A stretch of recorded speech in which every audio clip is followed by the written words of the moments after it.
Episode 55। अगली सुबह मिताली और पीहू दोनों ही सुबह लौट आती हैं, और आते बराबर ही पीहू पूरे घर में घूमते हुए नियति को आवाज लगाने लगती हैं। मोम मोम, देखो मोम मैं आ गई बोलते हुए वो उसे ढूंढने लगती हैं। तभी पीहू को अपनी आंखों में किसी के गर्म और मुलायम हाथ महसूस होते हैं, जिन्हें छूकर ही वो पता लगा लेती हैं कि वो उसकी मोम के हाथ है। जिसे महसूस कर वो बोली, मोम ये तो आप हो। इतना बोलकर वो अपनी मोम के हाथ अपनी आंखों से हटा लेती हैं और नियति को देखकर उसके गले लग जाती है और बोली, मोम आपको पता है, पीहू ने आपको ढेर सारा मिस किया। पीहू की बात सुनकर नियति भी मुस्कुराकर बोली, और आपकी मोम ने भी आपको ढेर सारा मिस किया मेरा बच्चा। बोलते हुए वो पीहू के दोनों गालों पर किस कर लेती हैं। फिर वो मिताली को देखकर बोली, माँ मैं आपके लिए कॉफी लाऊं। इस पर मिताली मुस्कुराकर बोली, हाँ नियति बेटा, अब तो तुम्हारे हाथों से बनी कॉफी के अलावा मुझे तो बाहर कहीं और की कॉफी पसंद ही नहीं आती है। बोलते हुए वो सोफे पर जाकर बैठ जाती हैं। दूसरी तरफ रोहन के घर में परी की दादी कुछ दिनों के लिए बाहर गई होती है, और अब घर में मैथ्स के अलावा वो 3 लोग ही होते हैं, जिनमें नेहा, रोहन और परी ही होते हैं। नेहा सोफे पर बैठी मोबाइल चला रही होती हैं। तभी परी नेहा को देखकर बोली, मोम मुझे एप्पल खाना है, तो आप मुझे उसे कट कर दो। परी की बात सुनकर नेहा बोली, इतने सारे मेड है घर पर, किसी को भी बोल दो, वो तुम्हें कट कर दे देंगे। इतना बोलकर वो अपना मोबाइल फिर से चलाने लगती हैं।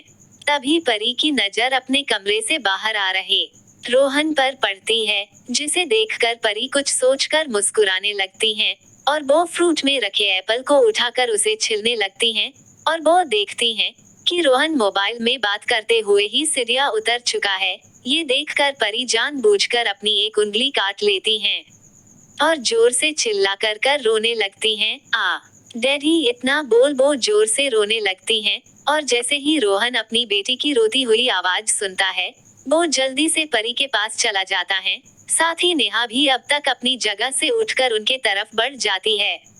परी जैसे ही रोहन को अपने पास देखती है, वो अपनी खून से भरी उंगली उसे उठाकर बोली, डैडी मेरी उंगली। इतना बोल वो फिर से रोने लगती हैं।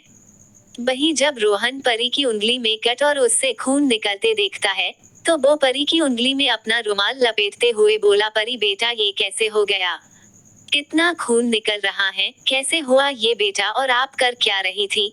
चाकू से रोहन की बात सुनकर परी रोते हुए बोली, डैडी मुझे एप्पल खाना था, और मैंने मोम से बोली कि मुझे एप्पल खाना है, वो मुझे काट कर दे।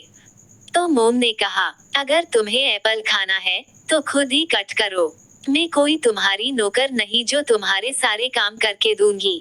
इतना बोल परी फिर से रोने लगती है, और जैसे ही नेहा परी की बात सुनती है, वो एकदम हैरान हो जाती हैं, साथ ही डर भी जाती है। वहीं जब रोहन परी की बात सुनता है, तो उसे नेहा पर बहुत तेज गुस्सा आ जाता है, और वो बिना सोचे समझे नेहा के गाल और एक जोरदार तमाचा जड़ देता है, जिससे नेहा जाकर फंस पर गिर जाती हैं, और उसकी आंखों से आंसू बहने लगते हैं।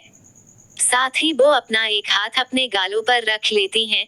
तभी रोहन बोला, तुम्हारी हिम्मत भी कैसे हुई मेरी बेटी से इस तरह की बात करने की, या उसे ऐसा कुछ भी बोलने की। एक बात मेरी कान खोलकर सुन ले, अगर तू यहाँ पर है तो वो बस परी के कारण है, इसलिए अगर तू चाहती है कि तू यहाँ पर रहे तो परी का उसकी सगी माँ की तरह ख्याल रख, और परी के वो सारे कामों को कर जो परी चाहती हैं।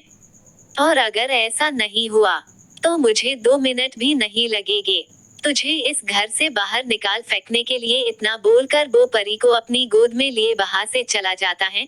वहीं जाते हुए परी नेहा को देखकर अपने मन में बोली, बड़ी आई मुझे मेरे ही घर से निकालने वाली में भी देखती हूँ, तुम कैसे मुझे मेरे डैडी से अलग करती हो और मुझे बोर्डिंग स्कूल भेजती हो।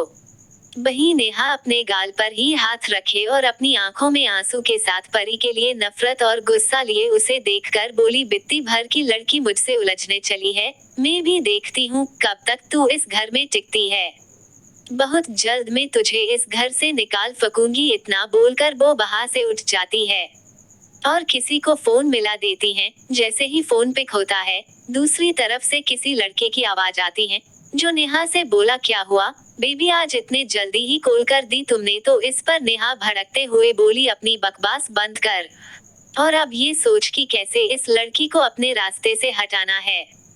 मैं अब और इसे नहीं झेल सकती हूँ। आज तुम्हें पता भी है, इस लड़की के कारण रोहन ने मुझ पर हाथ उठाया है। इस पर वो लड़का हंसते हुए बोला, तो क्या हुआ बेबी, अगर उसने तुम पर हाथ उठा भी दिया तो कोई बड़ी बात नहीं है। वैसे भी तुम जो सोचकर वहां पर गई हो उसके लिए तो एक थप्पड़ कोई मायने नहीं रखता है। इस पर नेहा बोली, तुझे बहुत हंसी आ रही है ना मुझ पर। इस पर वो लड़का बोला, नहीं तो मुझे कोई हंसी नहीं आ रही है, मगर हाँ अगर तुम चाहो तो मेरे पास आ सकती हो। मैं वादा करता हूँ कि तुम्हें अच्छे से खुश कर दूंगा। उस लड़के की बात सुनकर नेहा मुस्कुरा कर बोली, ठीक है, फिर आज मिलते हैं उसी होटल में जहाँ पर हम हमेशा मिलते हैं। इतना बोलकर वो फोन काट देती हैं। वैसे मैंने नेहा का रोल यहाँ पर नेगेटिव रखी हूँ, क्योंकि रोहन किसी भी अच्छी लड़की को डिजर्व ही नहीं करता है। इसके बाद का एपिसोड में एक दिन बाद लिखूंगी, क्योंकि अभी भी मेरी तबीयत ठीक नहीं हुई है और मैं अभी भी हॉस्पिटल में ही एडमिट हूँ और सबने मोबाइल चलाने को मना किए है। एपिसोड 56। शाम का समय जब नियति पीहू को स्कूल से घर वापस ले आती हैं, तब घर आकर नियति पीहू से उसका होमवर्क पूछती हैं। तब पीहू अपने सर पर हाथ मारते हुए बोली, मोम मैं तो आपको बताना ही भूल गई कि कल मेरे स्कूल में पेरेंट्स मीटिंग है और आपको और डैड को दोनों को समय पर स्कूल आना है। पीहू की बात सुनकर नियति बोली, ओके पीहू बेटा, आपकी मोम और डैड दोनों समय पर आपके स्कूल पहुंच जाएंगे। इस पर पीहू बोली, मोम आप तो समय पर स्कूल पहुंच जाओगी, मुझे पता है, पर डैड उनका कोई भी भरोसा ही नहीं है। इस पर नियति बोली, पर वो क्यों? तो पीहू बोली, क्योंकि डैड कभी भी समय पर नहीं आते हैं मोम, वो हमेशा लेट हो जाते हैं और उनके बदले दादी ही आती हैं। बोलते हुए वो उदास हो जाती हैं। जैसे ही नियति अपनी बेटी को ऐसे उदास देखती है तो उसे बिल्कुल भी अच्छा नहीं लगता है और वो पीहू के दोनों गालों को खींचकर बोली, अरे अरे मेरी गुड़िया ऐसे उदास क्यों हो गई है? अब आपके पास आपकी मोम है ना, वो सब सही कर देगी। साथ ही आपके डैड को भी वो ऐसे कैसे हर बार लेट हो सकते हैं। मगर आप परेशान बिल्कुल भी नहीं होना बेटा, अब आपकी मोम है ना, वो आपके डैड को समय पर घर ले आएगी। ठीक है। इस पर पीहू बोली, पर मोम अगर फिर भी डैड लेट हुए तो? इस पर नियति बोली, अगर इस बार आपके डैड लेट हुए तो हम आपके डैड को पनिश करेंगे। अपनी मोम की बात सुनकर पीहू खुश हो जाती है और मिताली को देखकर बोली, दादी आपने सुना, मोम ने कहा कि मोम डैड को पनिश करेगी। अगर डैड समय पर मेरे स्कूल मीटिंग में नहीं आए तो अब तो डैड को अपने सारे कामों को छोड़कर आना ही होगा, और अगर वो फिर भी नहीं आए तो मोम और मैं हम दोनों मिलकर डैड को घर से बाहर कर देंगे, जैसे टीचर स्कूल में बच्चों को करते हैं। पीहू की बात सुनकर नियति और मिताली दोनों ही एक दूसरे को देखने लगते हैं, क्योंकि नियति ने ऐसा तो नहीं कहा था कि वो आदर्श को घर से बाहर करेगी, पर वो पीहू को कुछ बोल भी नहीं पाती हैं। दूसरी तरफ परी के स्कूल में भी कल के दिन ही पेरेंट्स मीटिंग होती है और जब परी नेहा को ये बात बताती हैं, तो नेहा झूठा प्यार जताते हुए परी से बोली, ओके परी, मोम कल आ जाएगी आपके स्कूल। इस पर परी भी झूठा मुस्कुरा देती हैं। वहीं नियति अपने कमरे में बैठी घड़ी को बार बार देख रही होती है और खुद से ही बोली, आ जाने दे नियति, आदर्श जी को आज तो उनकी अच्छे से क्लास लेनी होगी। आखिर वो कैसे पीहू के स्कूल में जब भी पेरेंट्स मीटिंग होती है तब वो लेट होते हैं? आखिर आदर्श जी इतने लापरवाह कैसे हो सकते हैं? और मैंने तो पीहू से प्रॉमिस भी की हूँ कि मैं आदर्श जी के साथ समय पर स्कूल पहुँच जाऊंगी, मगर फिर भी अगर इस बार आदर्श जी लेट हुए ना तो फिर मैं आदर्श जी को सच में घर से बाहर कर दूंगी। फिर आदर्श जी जब सारी रात घर से बाहर मच्छरों के बीच रहेंगे ना, तब उन्हें पता चलेगा और फिर वो आगे से कभी भी लेट नहीं होगे। जब देखो तब बस काम ही दिखता है, ये नहीं कि कभी अपनी छोटी सी फैमिली के साथ भी छुट्टी निकाल कर समय बिताए या उन्हें कहीं बाहर घुमाने लेकर जाए। मगर नहीं, इन्हें तो अपने काम से ही फुर्सत नहीं मिलती है। वो काफी समय से खुद से ही बातें किए जा रही होती हैं और वो अपनी बातों में इतनी खो जाती हैं कि उसे ये तक नहीं पता होता है कि आदर्श कब से अपने दोनों हाथ फोल्ड किए दरवाजे पर खड़ा नियति की सारी बातों को सुनकर मुस्कुराए जा रहा होता है। फिर वो वैसे ही नियति से बोला, तो मेरी पत्नी को लगता है कि मैं एक अच्छा पति नहीं हूँ। नियति अपनी धुन में ही होती हैं। तो उसे पता ही नहीं चलता कि आदर्श ने ये बात उससे कही है, और वो बिना सोचे समझे ही बोली, नहीं नहीं, ऐसा बिल्कुल भी नहीं है। आदर्श जी तो बहुत अच्छे पति है, पर फिर भी वो ना बहुत ज्यादा बुद्धू है। उन्हें कभी भी किसी चीज का ध्यान ही नहीं रहता है। आदर्श जी बहुत बड़े लापरवाह इंसान है। बोलते हुए ही उसकी नजर दरवाजे पर ही खड़े आदर्श पर जाती है, जो अपने दोनों हाथों को फोल्ड किए बस उसे ही घूरे जा रहा होता है। ये देखकर नियति डर जाती है और डरते हुए बोली, अरे आदर्श जी, आप कब आए? हम कब से आपकी राह देख रहे हैं। नियति की बात सुनकर आदर्श अपने कदमों को आगे बढ़ाकर नियति के तरफ आने लगता है। ये देखकर नियति को डर लगने लगता है और वो धीरे से बोली, ये क्या आदर्श जी ने मेरी सारी बातें सुन ली? इस पर आदर्श बोला, हाँ मैंने तुम्हारी सारी बातें सुन ली है। तो क्या बोल रही थी तुम? मुझे मैं कौन हूँ, लापरवाह। इस पर नियति बोली, नहीं नहीं आदर्श जी, हमारे कहने का वो मतलब नहीं था। बोलते हुए वो पीछे जाने लगती हैं। वही अब तक आदर्श भी उसके करीब आ चुका था। ये देखकर नियति बोली, आदर्श जी सच में हमारे बोलने का वो मतलब नहीं था। वो तो हम ये बोल रहे थे को आपको अपने काम से थोड़ा समय निकालकर अपने परिवार को भी देना चाहिए। हम तो बस इतना ही बोल रहे थे।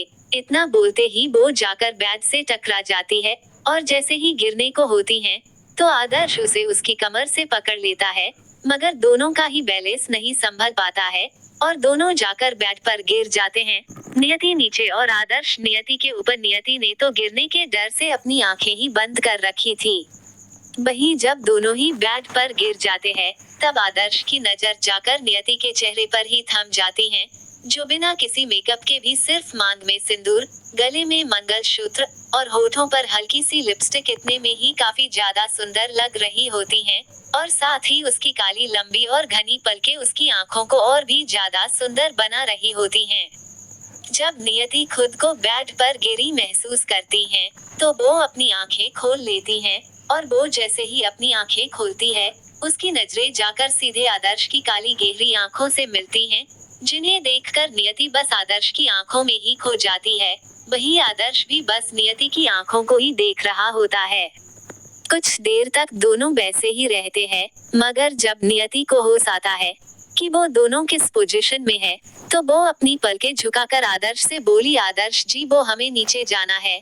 नियति की झुकी हुई पलकें और उसकी बात सुनकर आदर्श बोला, वैसे मुझे नहीं पता था कि मेरी पत्नी को मुझसे इतनी सारी शिकायतें भी हो सकती हैं।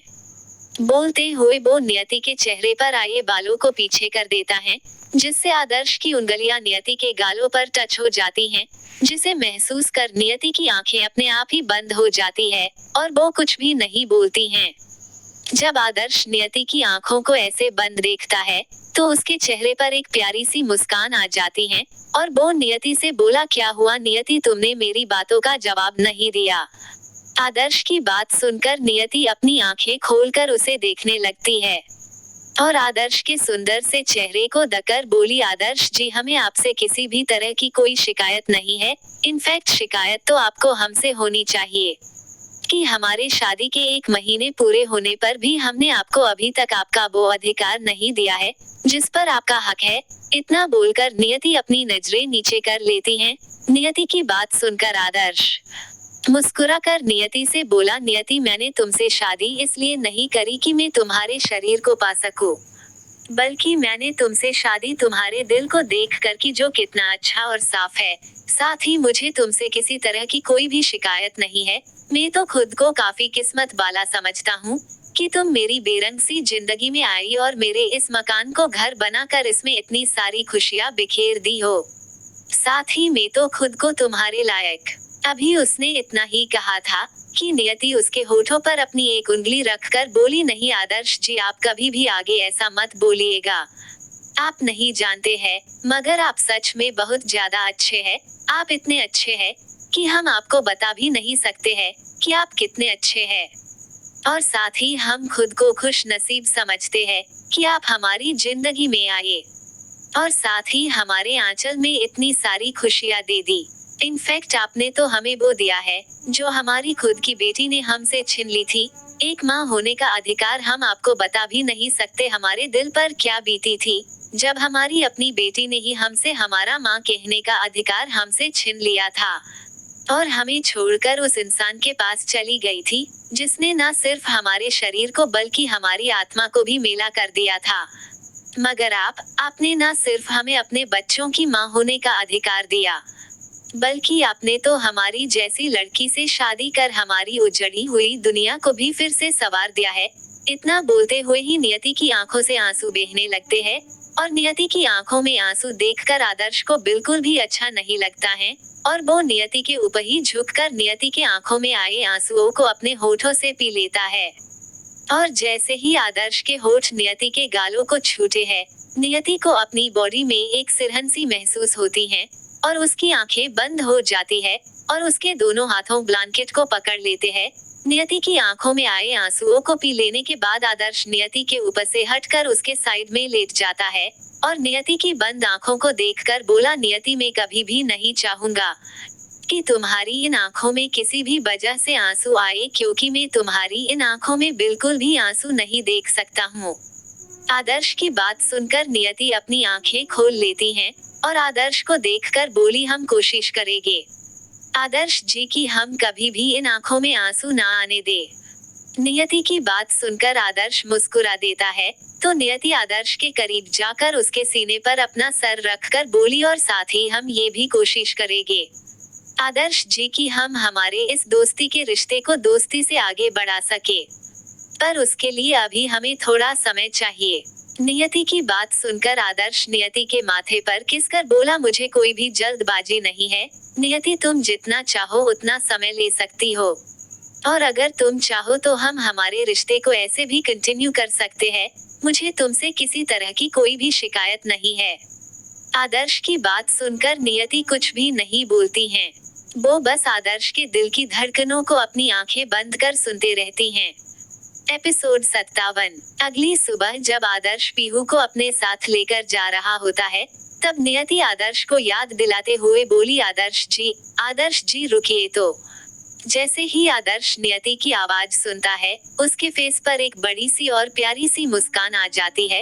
वैसे तो लोग कहते हैं कि जाते समय इंसान को पीछे से आवाज नहीं लगाना चाहिए, अपशगुन होता है, मगर यहाँ पर जाते हुए अगर आदर्श ऐसे ही अपनी पत्नी नियति की आवाज ना सुन ले तो उसका पूरा दिन ही अच्छे से ना गुजरे। और नियति की एक यही आदत भी, जो आदर्श को काफी ज्यादा पसंद आती है, और उसे रोज ही नियति की ऐसे जाते समय आवाज सुनने की आदत हो गई थी। और जब तक वो नियति की आवाज ना सुन ले उसे सुकून कहाँ मिलने वाला होता है। इसलिए आदर्श जानबूझकर कभी अपना टिफिन बॉक्स तो कभी कुछ और भूलने का नाटक करता था और आदर्श अपनी जगह पर ही रुक जाता है। तभी नियति आदर्श को देखते हुए बोली, आदर्श जी आपको याद तो है ना कि हमें आज पीहू के स्कूल जाना है। पेरेंट्स मीटिंग में नियति की बात सुनकर आदर्श बोला, मुझे याद है नियति, और कल रात से लेकर अभी तक तुम मुझे ना जाने कितने ही बार याद दिला चुकी हो। आदर्श की बात सुनकर नियति बोली, हाँ तो आप हो ही लापरवाह, कोई काम आप ठीक से नहीं करते हो, ना ही कभी आप पीहू के स्कूल समय से पहुंचे हो। पर मैं आपको बता रही हूँ आदर्श जी, पहले जो चाहे आपने किया, आपको बोलने वाला कोई नहीं था, पर अब वैसा कुछ भी नहीं होगा, समझे आप। अब आपको हर एक चीज वैसे ही करनी होगी जैसी उसे करनी है, समझे आप। नियति की बात सुनकर आदर्श मुस्कुराकर बोला, ठीक है मेरी माँ, मैं समय पर पहुँच जाऊंगा। आदर्श की बात सुनकर नियति बोली, ओहो आदर्श जी, मैंने आपसे कितनी बार कहा है मुझे आप माँ मत बोला करो, मैं आपकी पत्नी हूँ, माँ नहीं। इस पर आदर्श हंसते हुए अपनी कार में बैठकर वहाँ से निकल जाता है और पीहू अपने डैड और मोम की बातें सुनकर हमेशा की तरह ही हंसने लगती हैं।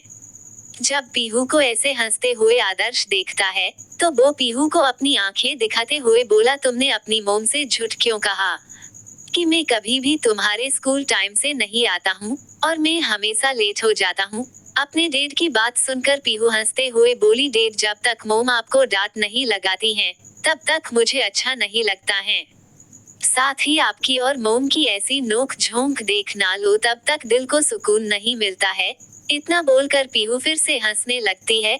वही अपनी बेटी की ऐसी बात सुनकर आदर्श हैरान हो जाता है और उसे घूर कर देखते हुए बोला, तुम्हें नहीं लगता कि तुम अपनी उम्र से ज्यादा ही बड़ी होती जा रही हो, जो इस तरह की बातें करने लगी हो।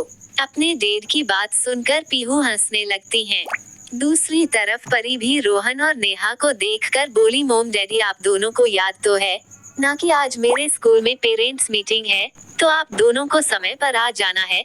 इस पर रोहन प्यार से परी को अपनी गोद में उठाकर उसके गालों पर किस कर बोला, हम आ जाएंगे परी बेटा, आप बेफिक्र होकर स्कूल जाओ, हम आ जाएंगे। इस पर परी खुश हो जाती हैं। फिर वो नेहा को देखकर बोली, दीदी आप इन्हें भी बोल देना कि ये अपना ध्यान अपने मोबाइल से हटाकर समय का ध्यान रखे, क्योंकि इससे पहले हमेशा मेरे स्कूल में सिर्फ मेरी मम्मा ही आया करती थी, मगर अब मेरे पास डैडी भी है और साथ ही ये मोम भी, तो आप याद रखना। इतना बोलकर वो नेहा को देखने लगती है तो नेहा भी झूठी मुस्कान लिए बोली, मैं आ जाऊंगी परी। नेहा की बात सुनकर परी कुछ भी नहीं बोलती है और अपनी नैनी के साथ वहां से चली जाती है। परी के जाने के बाद रोहन नेहा को देखकर बोला, परी की बात ध्यान रखना। इतना बोलकर वो भी वहां से चला जाता है। उन दोनों बाप बेटी के जाने के बाद नेहा अपना पैर गुस्से से जमीन पर पटक कर बोली, हूँ बड़े आए ये दोनों बाप बेटी मुझे सिखाने वाले। इतना बोल वो भी वहां से चली जाती हैं। दूसरी तरफ नियति घड़ी में समय देखती है तो 12 बज चुके होते हैं। ये देखकर वो खुद से ही बोली, अभी तो और 2 घंटे बाकी है। अगर मैं 1:30 बजे भी घर से निकलती हूँ तो आधे घंटे में स्कूल पहुँच जाऊंगी। मगर आदर्श जी, उनका तो कोई भरोसा नहीं है। पता नहीं वो कहीं अपने काम के चक्कर में कहीं भूल ही ना जाए। ये सोचकर वो अपना मोबाइल ढूंढने लगती हैं। फिर अपने मोबाइल को उठाकर उसमें आदर्श का नंबर निकाल कर डायल कर देती हैं। इधर आदर्श अपने ऑफिस के एक बड़े से मीटिंग रूम में बैठा एक मीटिंग अटेंड कर रहा होता है और वहां पर बैठे सारे लोग डिस्कस कर रहे होते हैं। मगर आदर्श अपने चेहरे पर बिना किसी भाव को लिए वहां पर अपना चेहरा एकदम सख्त बनाए बैठा सारे लोगों की बातों को सुन रहा होता है। वो लोग बात कर ही रहे होते हैं कि तभी वहां पर फोन के बजने की आवाज सुनाई देती है और वहां मौजूद सारे लोगों के कानों में जैसे ही रिंगटोन की आवाज पड़ती है, सारे लोगों के दिल की धड़कनें बढ़ जाती है और सारे लोग अपने मोबाइल को निकाल कर चेक करने लगते हैं। जब वो लोग देखते हैं कि उनका मोबाइल नहीं बज रहा है तो वो सही राहत की सांस लेते हैं, क्योंकि वो सभी जानते थे कि आदर्श को किसी भी तरह का डिस्टर्बेंस पसंद नहीं है। न ही उसे ये पसंद है कि उनके मीटिंग के समय पर किसी का भी फोन बजे। एक बार ऐसे ही मीटिंग के समय की का फोन बज रहा था तो आदर्श ने गुस्से में उस फोन को इतने जोर से फेंका था कि उसके कितने टुकड़े हुए थे ये किसी को पता भी नहीं चला था। और तब से ही सारे लोग या तो मीटिंग रूम के बाहर छोड़ दिया करते थे या 10 बार चेक कर लेने के बाद कि वो साइलेंट में है तब अपने साथ लाया करते थे।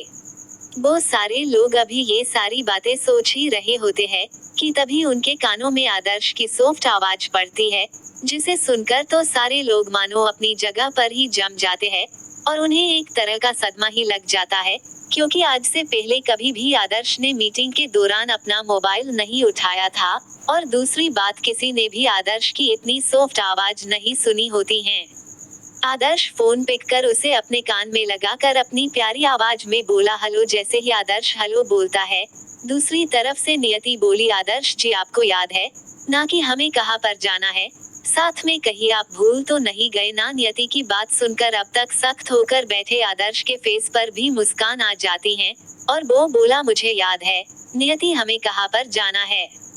इस पर नियति बोली, गुड, अब आप अच्छे बच्चे की तरह 1:30 बजे ऑफिस से निकल जाना, फिर आप मुझे पीहू के स्कूल के बाहर ही मिलना। इस पर आदर्श बोला, ठीक है मेरी माँ, मैं पहुँच जाऊंगा। जैसे ही आदर्श नियति को ये बोलता है, नियति गुब्बारे की तरह अपना मुंह फुलाकर बोली, आदर्श जी को वो लंबा खींचती है। कोष्टक, हमने कितनी बार कहा है आपसे कि आप हमें ऐसे मत बोला कीजिए, पर आप है कि हमारी सुनते ही नहीं है। इतना बोलकर वो अपना फोन कट कर देती हैं। इधर आदर्श नियति की ऐसी चिड़ी हुई आवाज सुनकर हंसने लगता है। वहीं जब वहां बैठे सारे लोग अपने बॉस को ऐसे हंसते देखते हैं तो उन्हें तो यकीन ही नहीं होता है कि ये उनके ही बही खड़ूस बोस है, जिन्हें उन लोगों ने कभी भी मुस्कुराते हुए नहीं देखा। और आज वही इंसान हंस रहा है। वही फोन रखने के बाद आदर्श फिर से अपने बही खड़ूस बोस वाले रूप में आ जाता है, जिसे देखकर सारे लोग डर जाते हैं और डर के कारण अपना सर झुका लेते हैं। एपिसोड 58। नियति मिताली की गोद में अंश को देते हुए बोली, माँ हमें नहीं पता कि हमें स्कूल में कितना समय लग जाएगा, इसलिए अंश को अपने साथ ले जाना ठीक नहीं होगा। पर माँ हम कोशिश करेंगे कि हम जल्दी आ जाए, तब तक आप अंश का ध्यान रखना। इतना बोलकर नियति अंश को उनकी गोद में दे देती हैं। वहीं मिताली भी नियति को देखकर बोली, नियति बेटा मैं अंश का ख्याल रख लूंगी, तुम इतना परेशान होना बंद करो, नहीं तो तुम कम उम्र में ही बूढ़ी हो जाऊंगी। इतना बोल मिताली जी हंसने लगती हैं। इस पर नियति उन्हें देखकर मुस्कुराते हुए बोली, माँ अगर मैं बूढ़ी भी हो गई तब भी मैं आपकी ही बेटी रहूंगी। इतना बोल नियति भी हंसते हुए वहां से चली जाती है। नियति के वहां से जाने के बाद मिताली कुछ सोचते हुए बोली, हाँ तुमने बिल्कुल सही कहा नियति बेटा कि तुम हमेशा ही मेरी बेटी रहोगी। एक बेटी की चाहत जो हमेशा से ही मुझे थी, उसे तुमने पूरी कर दी। फिर वो थोड़ा उदास होते हुए बोली, अभी भी कितना बचपना भरा हुआ है तुम में बेटा, पर हालातों ने तुम्हें कच्ची उम्र में ही इतना कुछ दिखा दिया कि तुम्हारे अंदर का सारा बचपन कहीं खोसा गया है। पर मुझे इस बात की खुशी है कि धीरे से ही सही पर तुम्हारा वो खोया हुआ बचपन वापस लौट रहा है। स्कूल में सारे बच्चे बातें कर रहे होते हैं, तभी एक लड़का पीहू के पास आकर बोला, पीहू क्या आज तुम्हारे मोम और डैड दोनों ही आने वाले हैं, या फिर हमेशा की तरह तुम्हारे डैड या दादी ही आने वाली है? उस लड़के की बात सुनकर पीहू बोली, आज मेरे मोम और डैड दोनों साथ ही आने वाले हैं, और वैसे भी अब जब मेरे पास मेरी मोम है तो वो आएगी ही ना। इस पर वो लड़का बोला, देखते हैं। इतना बोलकर वो चला जाता है। परी का स्कूल। परी अपने स्कूल में अपने दोस्तों के साथ क्लास में होती हैं। तभी उसके डेस्क पर ही बैठी एक लड़की बोली, परी क्या तुम्हारी सटेप मोम आएगी आज यहाँ पर? इस पर परी बोली, पता नहीं। तो वो बच्ची बोली, क्या तुम्हारी सटेप मोम तुम्हें भी मारती हैं, जैसे मेरी मोम मुझे मारती हैं? और क्या वो तुम्हें भी पनिश करती हैं, मेरी मोम की ही तरह? उस बच्ची की बात सुनकर सारे बच्चे उन्हें देखने लगते हैं। तो परी उन सबको देखते हुए बोली, मेरी सटेप मोम मुझे बिल्कुल भी प्यार नहीं करती हैं, ना वो मुझे अपने पास सुलाती है और ना ही वो कभी मुझे रेडी करती हैं। पर मेरी मम्मा वो तो मुझे ढेर सारा प्यार करती थी और मेरे साथ ही सोया भी करती थी। वो मुझे अपने हाथों से खाना खिलाया करती थी।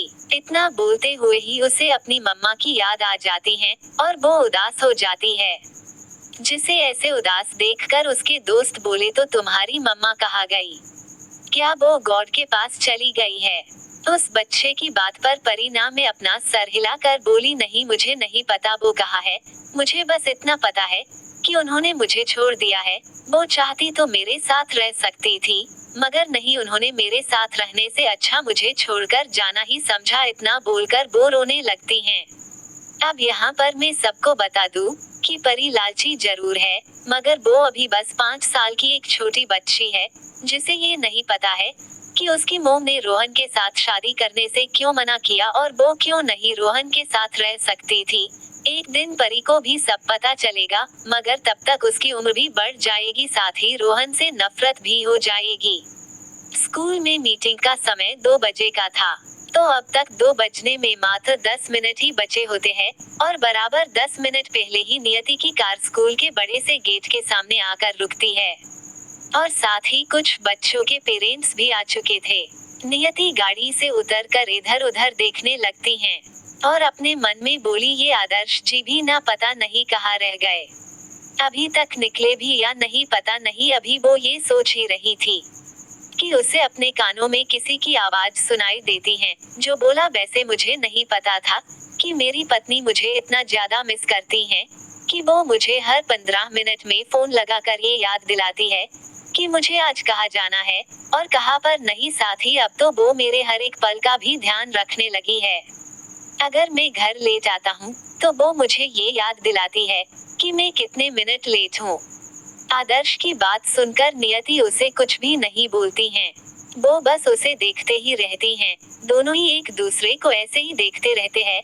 तभी उसी खामोशी को तोड़ते हुए नियति बोली, आदर्श जी आप कब आए? इस पर आदर्श मुस्कुराते हुए बोला, बस यही कुछ आधे घंटे पहले। जैसे ही नियति आदर्श के मुंह से ये सुनती है कि वो आधे घंटे पहले आया है, वो बस अपना मुंह खोले उसे ही देखने लगती हैं। नियति को ऐसे अपना मुंह ऐसे खोले और उसे हैरानी से देखते हुए देखकर आदर्श नियति के सर पर एक चपली मारते हुए बोला, नियति अपना मुंह बंद करो, वरना कोई जंगली मच्छर तुम्हारे मुंह में घुस जाएगा। आदर्श की बात सुनकर नियति अपना मुंह बंद कर आदर्श को देखकर बोली, आदर्श जी क्या आपने हमें अपनी तरह बेवकूफ समझा है, या हम आपको पागल लगते हैं? जो आपने कहा और हमने मान लिया कि आप वो भी आधे घंटे पहले से यहाँ पर आकर हमारा वेट कर रहे थे। नियति की इस बात पर आदर्श बिना कुछ सोचे समझे हाँ में अपना सिर हिला देता है। ये देखकर नियति का मुंह फूल जाता है और वो आदर्श से बोली, तो क्या आपको सच में लगता है कि हम पागल और बेवकूफ है? इस पर आदर्श हंसते हुए बोला, वैसे नियति क्या तुमने कभी सुना है कि कोई पागल भी कभी खुद को पागल कहता है? आदर्श की बात सुनकर नियति उसे गुस्से से घूर कर देखती है और बोली, आदर्श जी हम आपको देख लेंगे। आपकी हिम्मत भी कैसे हुई हमें पागल और बेवकूफ बोलने की? इतना बोल वो अपना मुंह फुलाए बाहर से अंदर चली जाती हैं और उसके पीछे आदर्श भी मुस्कुराते हुए चला जाता है। जब वो दोनों अंदर जाते हैं तब एक टीचर उन्हें मीटिंग हॉल का रास्ता बता देती हैं, तो वो दोनों भी वहां पर चले जाते हैं। तभी सारे टीचर बच्चों के पेरेंट्स के साथ कुछ डिस्कस करने लगते हैं और एक एक बच्चे की रिपोर्ट उनके पेरेंट्स को बताने लगते हैं। जब पीहू के बारे में बताने की बारी आती है तो नियति ध्यान से टीचर की बात सुनने लगती हैं। टीचर बोली, मिस्टर एंड मिसेस राजपूत आपकी बेटी पीहू वैसे तो पढ़ाई में काफी तेज है, मगर वो पहले जिस तरह से गुमसुम और उदास रहती थी वैसे वो कुछ समय से बिल्कुल भी नहीं रह रही हैं। इनफैक्ट वो तो अब अपनी क्लास के सारे बच्चों के साथ अच्छे से घुल मिल गई है, साथ ही पढ़ाई के अलावा भी अदर एक्टिविटी में भी पार्टिसिपेट करने लगी है और अब वो काफी ज्यादा अच्छे से भी रहा करती हैं। टीचर की बात सुनकर नियति और आदर्श दोनों ही काफी ज्यादा खुश होते हैं।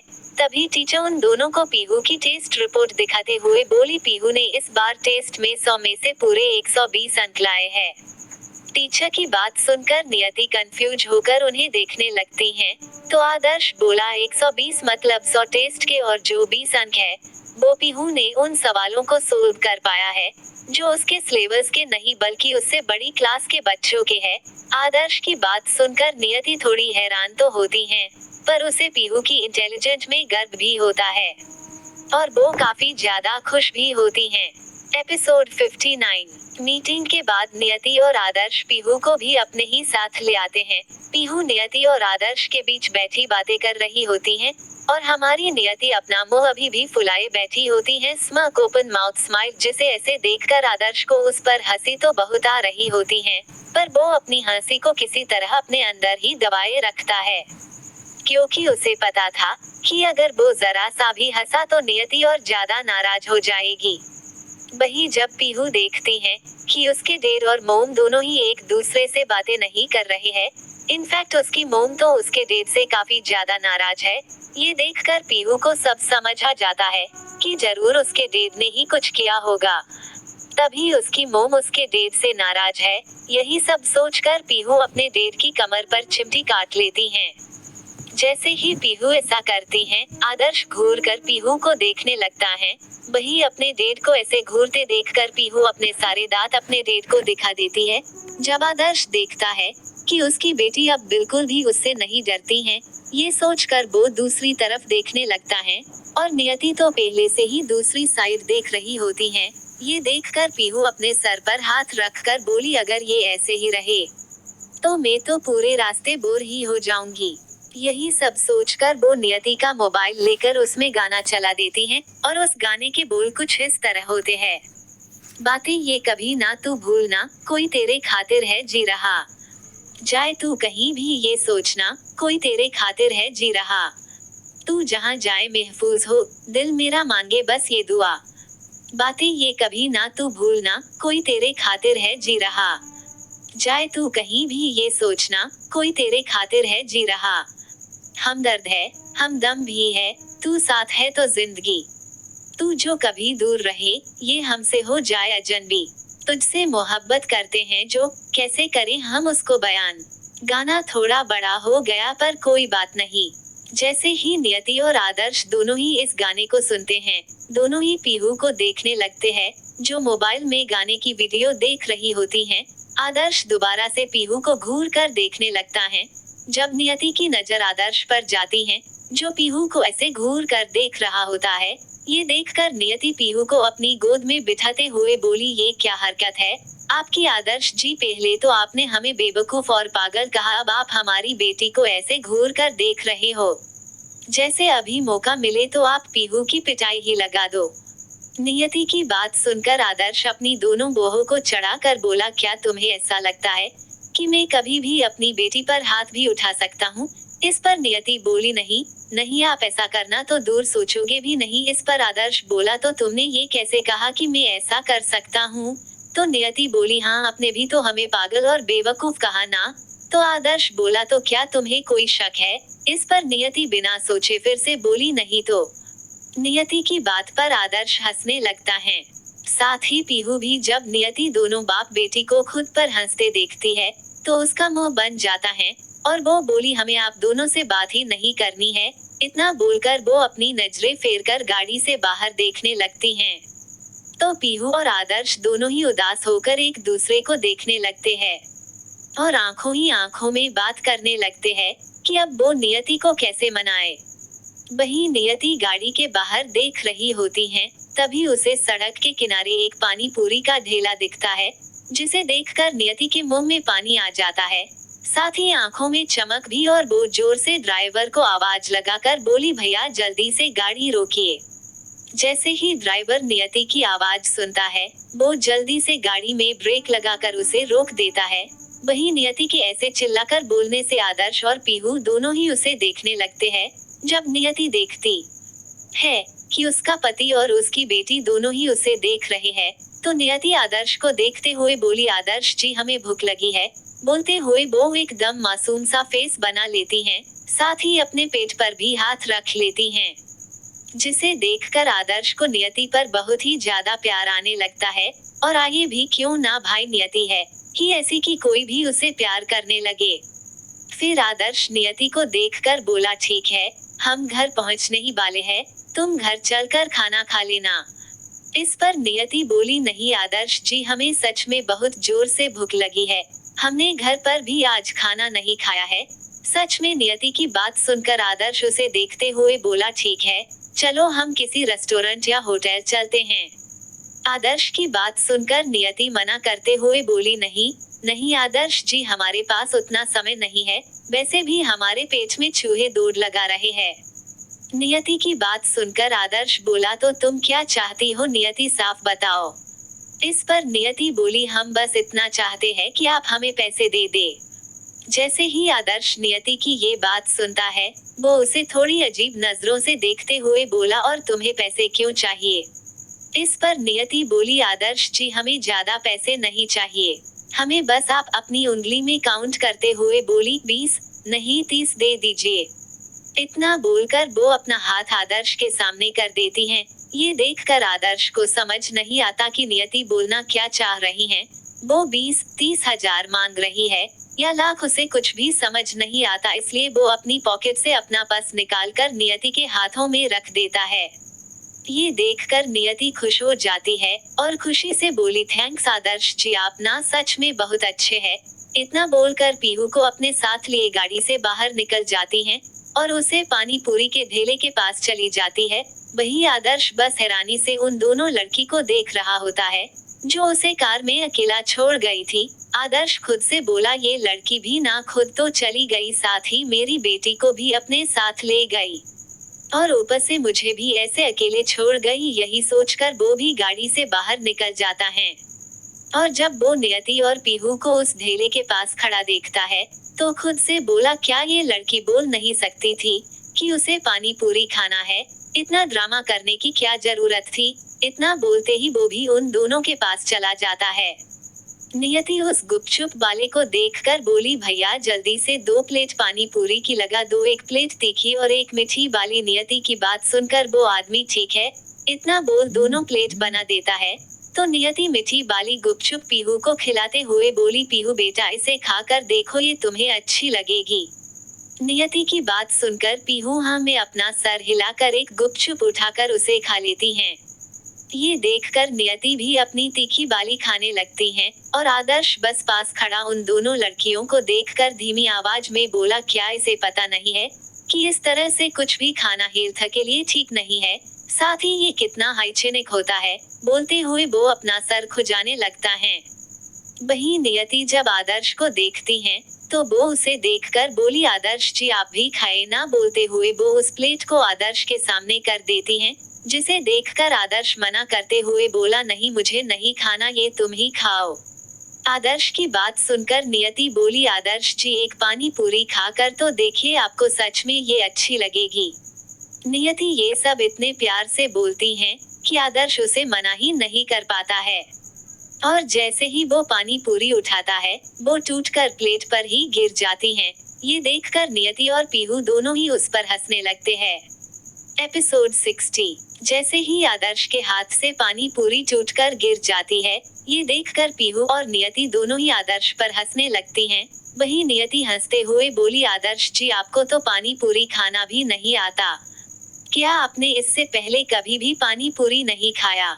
नियति की बात सुनकर आदर्श ना में अपना सिर हिला देता है। ये देखकर नियति उसे हैरानी से देखते हुए बोली, क्या सच में आदर्श जी आपने सच में नहीं खाए? इस पर आदर्श बड़ी ही मासूमियत से ना में अपना सिर हिला देता है, जिसे देखकर नियति उसे देखने लगती हैं, और अपने हाथ से एक गुपचुप आदर्श के मुंह के सामने कर बोली, अगर इंसान ने जिंदगी में पानी पूरी नहीं खाया तो क्या खाया? बोलते हुए वो आदर्श के सामने कर देती हैं, जिसे देखकर आदर्श भी अपना मुंह खोल देता है। तो नियति उसे वो पानी पूरी खिला देती हैं, जिसे खाने के बाद आदर्श अपना अजीब सा फेस बनाने लगता है। मगर जब वो देखता है कि नियति उसे ही देख रही हैं, ये देखकर वो अपने फेस के एक्सप्रेशन चेंज कर लेता है।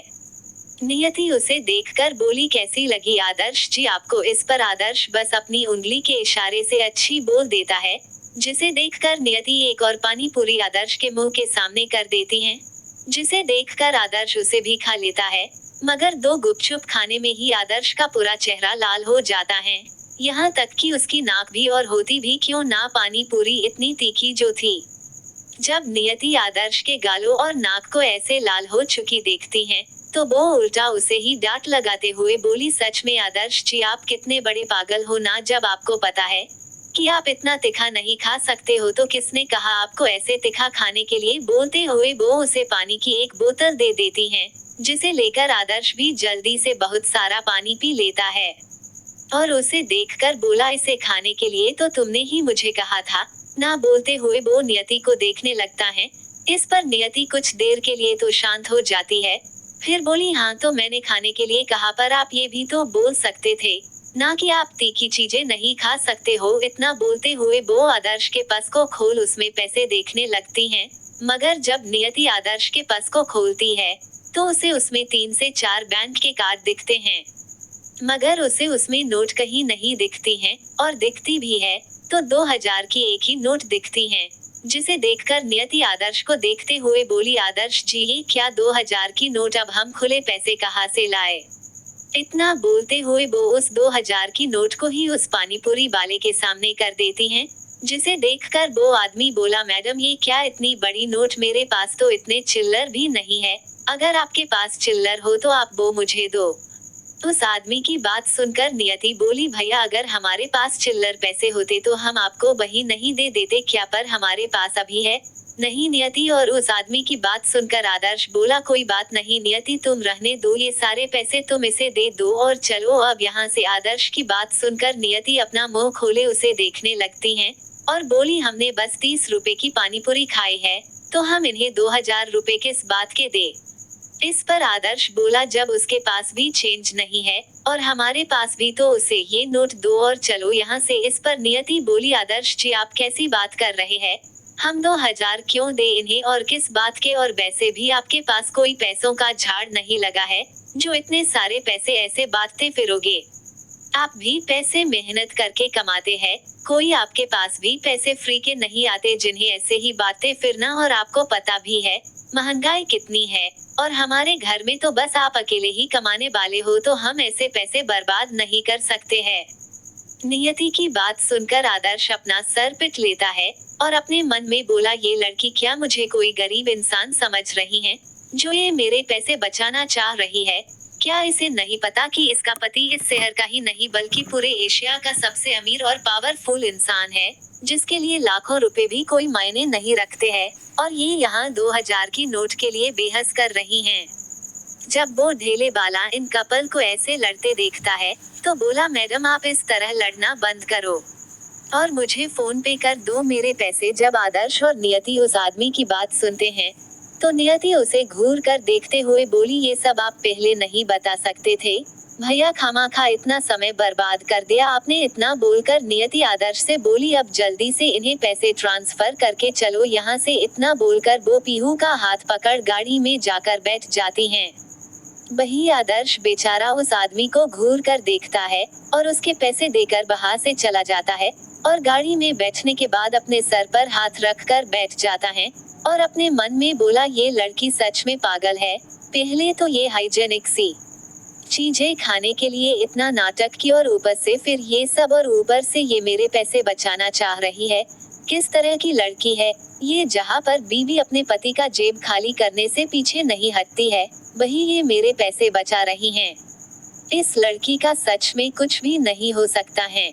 कुछ ही देर में वो लोग घर पहुंच जाते हैं। जैसे ही पीहू घर पहुंचती हैं, वो अपनी दादी को सारी बातें बता देती है, जिसे सुनने के बाद दोनों दादी पोती जोरों से हंसने लगते हैं। वैसे आदर्श के लिए 2,000 कोई मायने ना रखे, पर मेरे और आप सब के लिए तो बहुत मायने रखते हैं। साथ ही मैंने तो अभी तक लिपि से 150 रुपए भी नहीं कमाई हूँ, तो 2,000 तो एक सपने के बराबर है मेरे लिए, जो शायद कि कभी पूरा हो पाए।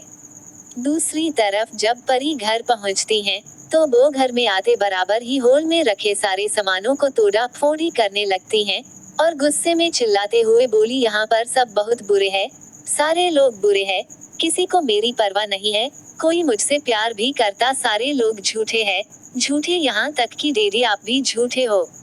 I hate you daddy, I hate you, मैं अब आपसे कभी भी बात नहीं करूंगी। इतना बोल वो दौड़कर अपने कमरे में चली जाती है और डोर लॉक कर लेती हैं। वहीं नीचे खड़े सारे नौकर परी का ये रूप देखकर डर जाते हैं।